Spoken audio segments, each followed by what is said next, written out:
What's good? So, today I want to talk about a situation that occurred years ago. I think I was 18. Pretty sure I was 18 because it was around September. I don't know. In some ways, I tend to be mildly Rain Man because I remember details and dates of specific things. So I remember this being around August or September of 1999, and I was 18, thrust out into the world, and I had a lot of heavy anxiety and panic attacks and depression. But in my consciousness, there were no words to put labels on those experiences. So, in other words, I did not know what anxiety was. Never even heard of the word. Didn't know what anxiety was. Didn't know what depression was. Never heard of it. Never heard of anxiety. Never heard of anxiety disorders. Never heard of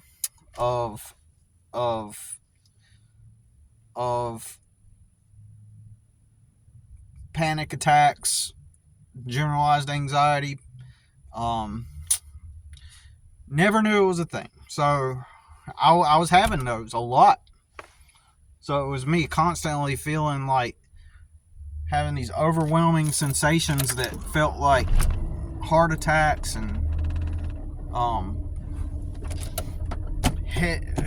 uncontrollable breathing, compulsions, whatever kind of word you want to call it. It was just like major, and that would leave me in depression because, like, you got to think, I didn't know what the hell was going on, right, in my life back then. I was like 18. I did not know anything. Nobody up to that point had prepared me for life at all. At most, when I was a teenager, I worked at a seafood restaurant for 2 years, right? And I did okay there, right?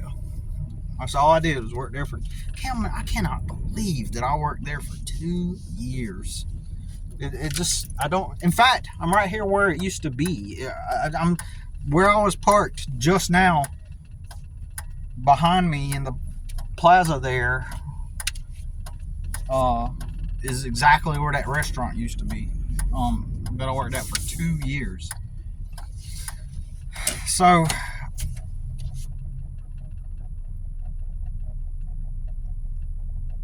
in those earliest memories, I began to learn and understand the BS of working at places. But back then it was just to try to make money. It's like, I thought it was cool. I like yeah, I got a job, right? Like, you know, I'm 16 and I work somewhere. Isn't that cool? Right? I work somewhere. Like, so, you know, that was how it felt at first. And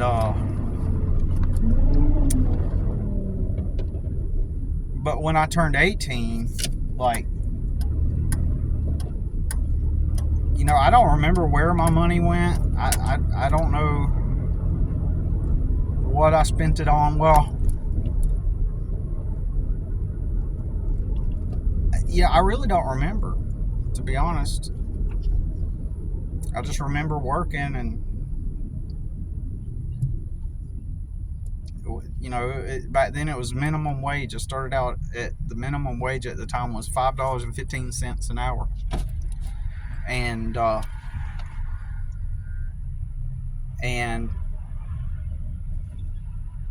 because I've never been the type to like splurge and waste money, you know, deliberately anyway. You know, I did hang out with my friends, and I thought that, you know, that's just what you do. You just use your money, hang out with your friends. And I began to see early on, notice things that just weren't, things that were out of the ordinary happening to other people that were not happening to me. Like, I have a friend, an old buddy. I don't even know if he wants to see me. He's coming into town for the first time in about 20 years. my other buddy's brother, and he doesn't really talk to me, right? But that's another story. But he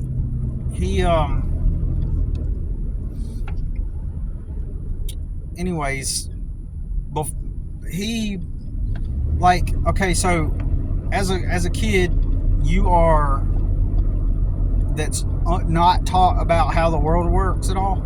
Like, some things don't enter your mind. Some things are not in your conscious awareness until you see something else, until you see someone else doing it or someone else is experiencing it. It doesn't come to your mind. So as a teenager, it never came to my mind to go apply somewhere and go work. It never crossed my mind, right? A couple of years, but okay, I'm getting ahead of myself. But my buddy, he all of a sudden, I found out that he got a job at the grocery store. I was like, whoa.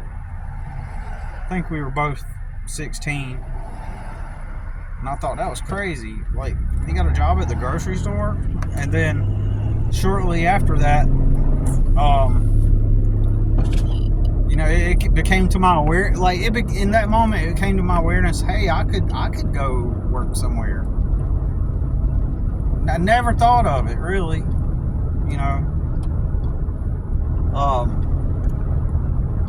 But there he was, working at a grocery store, my buddy, and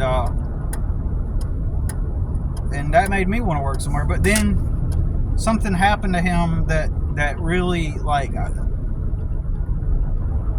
that was just astounding. It kind of blew my mind. There's these old cars called Fieros. They're very short, very like a sports car, like a really small car, 2-seater, and it's called a Fiero. And there was a Fiero. Somehow my buddy got connected up with some lady somehow, and she let him do some yard work at age 16, right? Because, see, his parents were already connected. Like, this was in a trailer park, and his mom, stepmom, they lived with their dad, my two buddies. They lived with their dad and their stepmom and her two daughters. So my buddies, like, their mom worked at a grocery store, and she was like a manager too. So, and their dad, he didn't work a job. He got, if I remember correctly, he got Social Security benefits and stuff, and he also worked on cars all the time. And I would guess that that's how he made money, working on people's cars. I mean, he was always working on some cars. So they knew people a little bit more than my family, because when we moved here, we didn't know anybody. We were just new here in 1995, and my dad didn't work. In fact, he just sat around at home all day and drank. And we lived off the government. My dad, at that point, it was 1995, my dad no longer worked. And we all lived off the government, food stamps, benefits, whatever. And I don't know how we paid the rent. I don't know if we were on some kind of public assistance or what. But somehow the parents paid the rent, and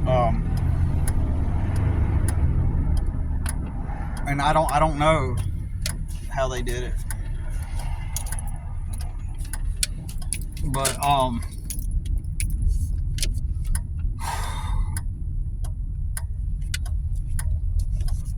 anyways, so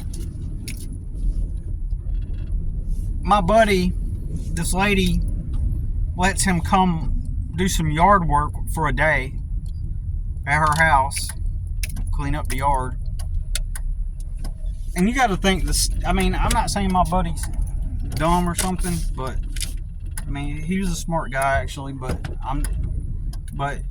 even then, like a 16-year-old, I mean, maybe he did get it. You know, maybe, I don't know. Like, but I'm just thinking like a 16-year-old doing yard work. They're not going. In other words, I do landscaping, and I know dealing with my son, like, young people, they're not going to do it perfect. You know, they're not going to have an eye for detail. So I just assumed that he just did some general yard work, right? The woman gave him this Fiero, and I don't know if it ran or whatever, but I know his dad could have fixed it up.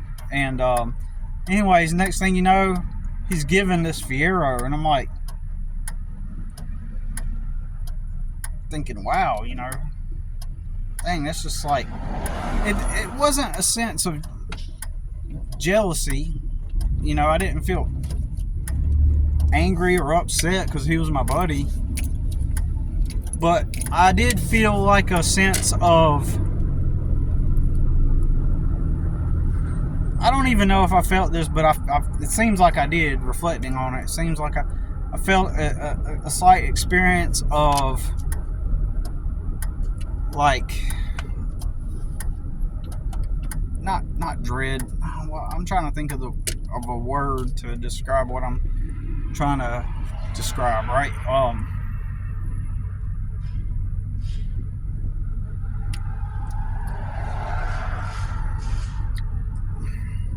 Like, imagine, oh man, there's a word for it that I can't think of, and it's where you,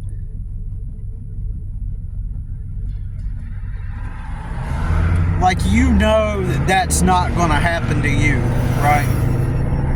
That the odds of that happening to you are very slim. So technically, he got really lucky, right? My buddy got really lucky, right? And so, fuck, you know, he got lucky, and let's just put it that way. And it's like, and I remember a part of, like, and that was one of the first moments I seen, not the first, but one instance of where I seen somebody in my life just get lucky, right? Like have something unfold for him. That's one of them stories where people would try to argue with you and tell you, like, look what he did. Why aren't you doing what he did? And then you try to point out, well, he was given a car. Well, maybe if you go to work and get a job, then maybe, you know, maybe you'll get lucky too. They'll see that you're working hard. And I have been told shit like this. I have been told all my life. Well, once they see that you're working hard and they see that you're putting in the effort, you know, there's this idea that if you do go clock in somewhere, that somebody's gonna notice just how much hard work you put in, and you're gonna get rewarded in some kind of unusual type of way. And the reality of it is that's not gonna happen, right? The reality of it is nobody's gonna be like, wow, you know, like for me, for example, nobody ever said, wow, Billy, you work more than one job. Wow, you took a job as a janitor. Oh wow, you took a job driving around trucks and dropping off portable toilets for construction sites. Oh my God, Billy, like, you really put into work. Like, let me do something out of the ordinary and unusual so that I can reward you for your efforts. Like, somebody like you really needs, you know, to be rewarded for their efforts. Like, what do you need? Do you need a car? That's not going to happen to most people. I mean, it happens to a shit ton from my experience, like, I guess, you know, because I can point countless instances where people, you know, have experienced like that kind of level of luck. It does happen a lot, and I attribute that to maybe that is just reality or an anomalous occurrence, right? I don't know, man. It's like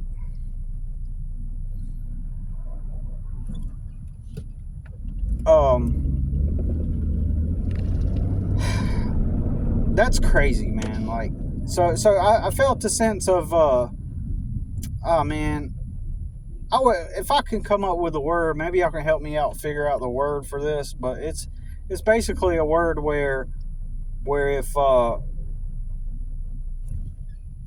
like you're the person standing in line and you decide not to buy the lottery ticket that day. You're about to, but then the person right behind you, like, buys the lottery ticket right after you, and they scratch it right there after you decided not to.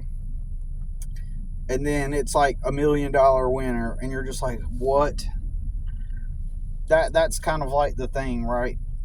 So, but people will use those situations, like with my friend, and be like, oh, well, you just need to like do what your friend did, but and then they'll try to like gaslight you and try to make you not deny, but like they will deny that it's an outlier circumstance. Nobody's going to like treat you some kind of way because you decided to get off your feet and and do something for yourself, right? Oh man. Come on, let me over, people. Okay, you asshole. Come on, people. Y'all see the fucking cop. You might go ahead and say I am somewhat of a misanthrope.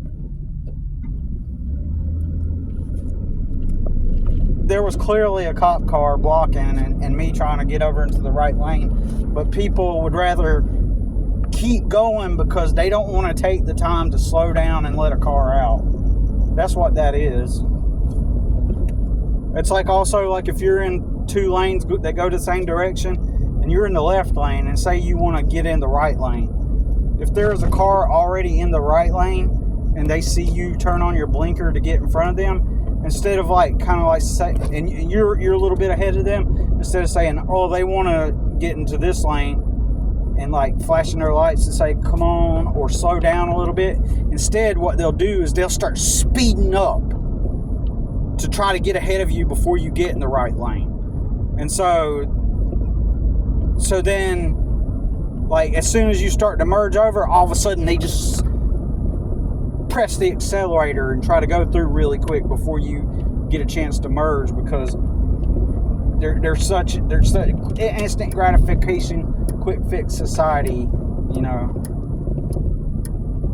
Anyways, that's what that's about. So,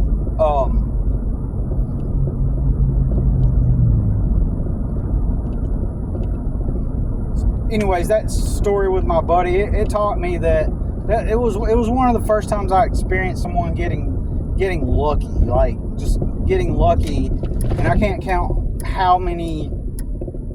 so many times people I know that just literally just got lucky, right? But you can't say anything about that, because if you do, then you are jealous and you are, this thing, that thing, one thing or another, right? You are all these things. Like, it's not even jealousy. It's just disheartening.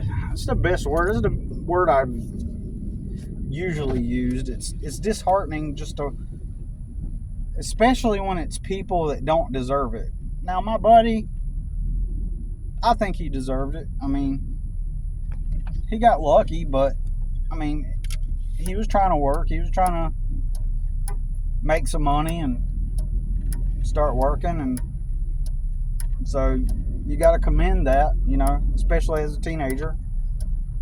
working teenagers is common, but regardless, it's still a good thing. So, you know, and to this day, like it's like, I'm cool with that. You know, however, some people would try to say, "Oh, I can hear it in your voice. You're just jealous of what happened to him. Oh, I can hear it. I can hear it. Like I can hear it in your voice." And they'll try to say that I'm just jealous. That's one thing that happens to me a lot as a poor person. People, when I point out because I've had a different life, and when I point out the discrepancies and the stupidities of life in general,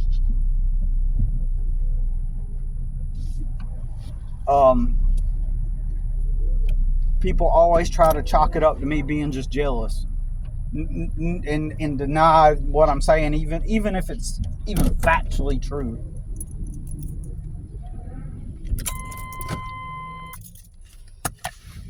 And so I took my phone down because there was a car kind of like vertically behind me, and it appeared to be a cop car, and it's illegal to have your phone. It's illegal to have your phone like this with the screen on in South Carolina, I'm pretty sure. Like, you can't have a phone in your lap. It's illegal now. And you can't be on the phone while you're driving at all, pretty much. Unless you have a hands-free headset thing. And so all a cop's got to do is ride by and see this screen. And even if I am paying attention to the road, that cop's going to conclude that I'm watching Mr. Beast or some stupid people shit, right? But anyways, fuck. So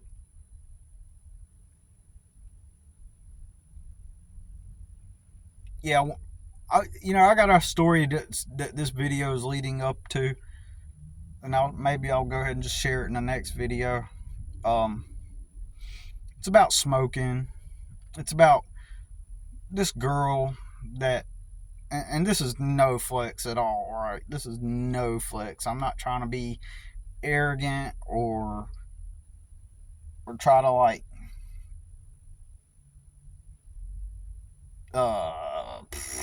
how would I say, like, elevate myself in some way, like be like ha, like I don't know how to explain it, but this girl that liked me, that was from the trailer park, she was like everything, like my worst nightmare, right? She was like the first time a girl showed interest in me, and it really was a dump on my self-esteem. I was like maybe like 16 or 17 or something like that, right? And her liking me felt like a knock at my self-esteem in a poor way. So that's why, in a bad way, like that's why it's not a flex, okay? All right. So and the reason why is because when I met her, she was 15.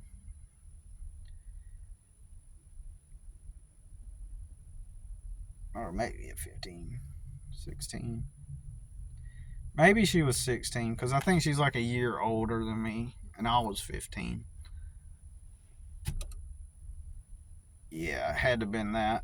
And then, like a year or two later, she developed like a crush on me or something. But she was obsessed, though, right? And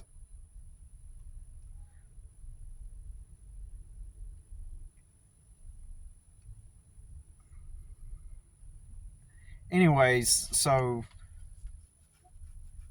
the reason why it was a knock at my self-esteem is because, remember, even as a teenager in my mid-teens, I wanted to escape the trailer park and not live in that kind of environment. I hated everything about it. And back then I was a Christian, so I wanted to meet a good Christian girl, right? That would not that would not uh bring the same kind of chaos into my life that the trailer park types would bring. And by that time, I had already experienced being around a bunch of good Christian type of people who lived like regular sane lives. They had sane lives, like they just went to work and they did not do drugs or drink or smoke like my upbringing. And they did wholesome things. They like went to church. They went to church activities, camping, and like family things, wholesome things, and all that shit. And and they legitimately lived that lifestyle, right? They lived like a 1950s, almost like a 1950s archetype of what like a idealistically what an idealistic family should, you know, be like. And generally they were happy. They're the people that, like, for example, one family I always bring up is their house smelled like a brand new book, right? You walk into their house, it smelled like it was brand new, like it was a brand new book. And so um so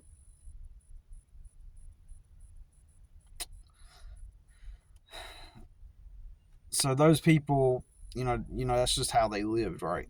And so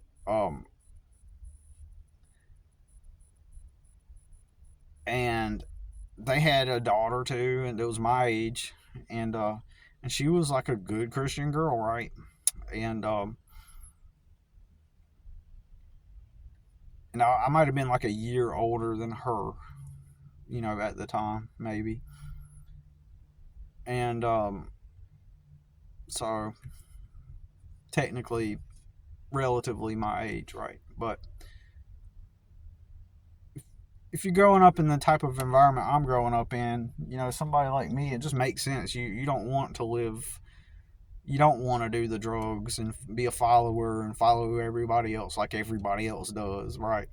Especially in the trailer park, right? Upbringing. So then,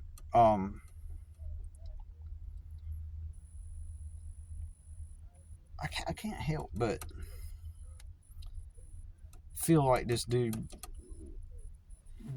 is like trying to take my energy from me. I feel it energetically. You know, it's weird. Anyways, I'll talk about that in a minute. But um, like, I feel a legitimate pull, right? So it's just weird. The guy on the motorcycle, I couldn't help but feel like he was like pulling my energy, right? Some kind of weird way. But anyways, so the last thing all I seen was a bunch of girls doing drugs, getting drunk, smoking cigarettes, just highly dysfunctional, always in dysfunctional, jump into relationships, like high dysfunction. And my worst nightmare was to be desired. Up to that point, no girl was into me. There weren't any girls that were into me. But so my worst fear was like one of those girls would like me instead of like a good Christian girl. Well, this girl that liked me ended up liking me. She was 15, already a single mom, smoked down cigarettes, and then